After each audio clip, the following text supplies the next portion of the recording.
오늘 보석 하나 소개해 드릴게요. 섬유계의 보석!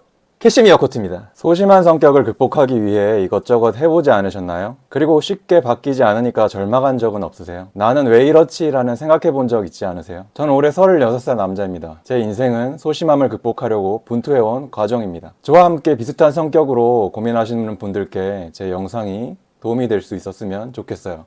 저는 소심함을 극복하기 위해 대학교 다닐 때 축구 동아리 회장도 맡아봤고요. 방송 댄스 스포츠 같은 것도 배우고 학교에서나 직장에서 발표할 기회가 있으면 내가 먼저 하겠다고 나섰습니다. 적극적으로 사람 앞에 나설 수밖에 없는 환경에 자기 자신을 의도적으로 많이 노출시킨 거죠. 하지만 그렇게 많이 시도했음에도 여전히 많은 사람들 앞에 서거나 낯선 사람들을 만날 때 여전히 무의식적으로 잘 보이고 싶고 이상한 사람으로 비춰지기 싫은 그런 마음이 들더라고요. 이제는 그런 마음이 들어도 이상하게 생각하지 않습니다. 그런 감정에 지나치게 의미를 부여하지 않게 됐죠. 그냥 당연한 거다. 괜히 호들갑 떨지 말자. 그런 감정이 느껴진다고 해서 그 감정을 누르거나 피하려고 애쓰지 않게 되었습니다. 저는요, 사업 컨설팅을 받고 있어요. 직장을 그만두고 사업을 하기로 맘먹었는데 도대체 뭐를 하고 먹고 살아야 할지 도무지 감이 잡히지 않았어요. 스마트 스토어 하는 법을 배우고 1년 정도 했어요. 건강식품 글루타치온도 OEM을 해서 팔았는데 잘 안 팔리더라고요. 근데 내 돈 주고 제조를 하긴 했지만 왠지 열정이 안 생기더라고요. 제품에 애정도 안 가고 단순히 돈만 벌어야겠다는 마음으로는 동기부여가 잘 안 됐어요. 그래서 나는 무슨 일을 하며 살아야 하나 계속 고민했죠. 근데 혼자 아무리 생각한다고 답이 나오진 않더라고요. 누가 나를 도와줬으면 좋겠다는 마음에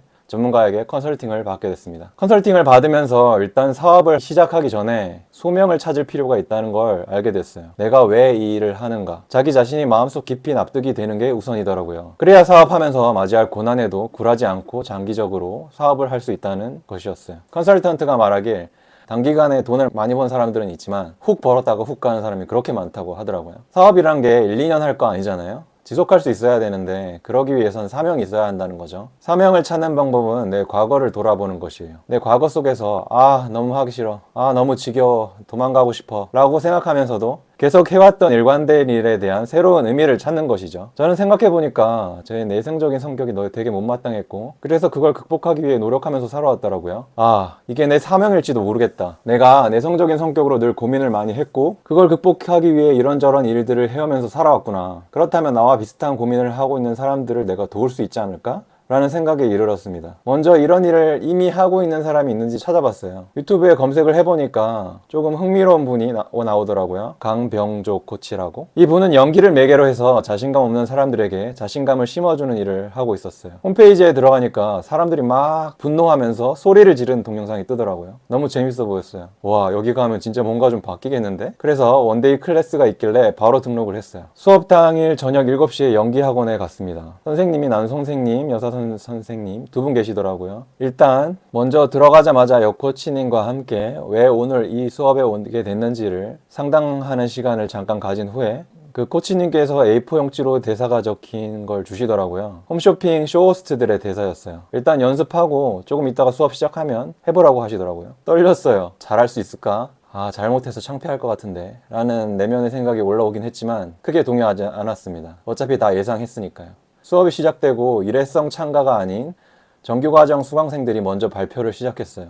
그리고 나서 맨 마지막에 저처럼 원데이 클래스로 참가한 학생들이 발표를 했습니다. 제 순서가 왔어요. 강병조 코치님이 일단 딴 건 다 제쳐두고 목소리만 크게 해보라고 말씀을 하시더라고요. 그래서 일단 목소리만 냅다 지르면서 했습니다. 그 후로 남 시선 신경 쓰지 않고 미친듯이 춤도 춰보고 소리도 질러보고 호흡법도 배우고 그리고 가장 마지막으로 끝날 때쯤 처음에 했던 발표를 다시 한번 했습니다. 오늘 보석 하나 소개해 드릴게요. 섬유계의 보석!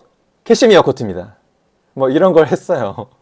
대사를 하는데 처음에 목소리가 크더니 점점 작아지니까 혼났어요. 또 자의식 올라온다! 대사를 제대로 못 외운다고 또 혼났습니다. 아니 몇 번이나 했는데 아직도 대사를 못 외워! 그리고 수업을 끝내면서 모두 앞에서 소감을 발표했습니다. 오늘 너무너무 좋았어요. 오늘 제 나름대로 해본다는데 여전히 자의식이 많이 올라오는 것 같아요. 하지만 앞으로 계속 내려놓는 연습을 해야 할 것 같습니다. 수업에서 말한 대로 정말 좋은 경험이었어요. 수업에서는 모두가 용기 있게 하니까 나만 창피하다고 뺄 수가 없는 분위기였습니다. 정말 조금 자신감이 생기더라고요. 다음번엔 진짜로 더 잘할 수 있을 것 같다는 생각이 들었습니다. 뭐 사실 창피한 일도 아니잖아요. 오히려 사람들은 열심히 하는 모습에 박수를 쳐줍니다. 사람들은 여러분이 두려움을 극복하려는 마음을 느낍니다. 사람들은 그런 여러분들의 모습을 보면서 비웃는 게 아니라 속으로 응원해줍니다. 창피할 것 같아도 내 안의 것을 당당하게 표현하는 게 중요한 것 같아요. 여러분이 상상하는 것처럼 사람들은 여러분들을 이상하게 보지 않습니다.